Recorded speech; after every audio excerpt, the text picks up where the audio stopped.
Ito yung lugar na dati ay basura lang ang nagkakarera. Ngayon ay mga dragon boat na.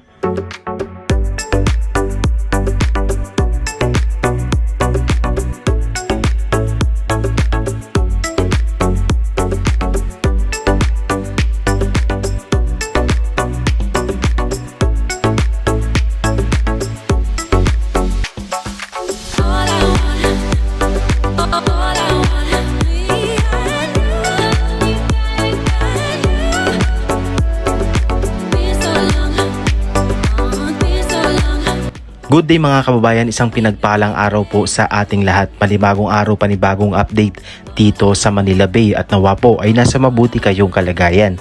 Ngayon nga po ay masasaksihan natin itong ginagawang pagdiriwang dito ng karera ng Dragon Boat. Iba't ibang grupo po ang mga kalahok dito at ilang beses na po nilang ginagawa yan dito sa Dolomite Beach. Kung inyo pong matatandaan nang ito ay hindi pa nalilinis, itong bahagi na to ng Manila Bay ay sadya naman talagang napakaraming basura. Malaki na nga po ang pinagbago ng Manila Bay ngayon. Simula nang ito ay ipaayos at lagyan ng Dolomite Beach.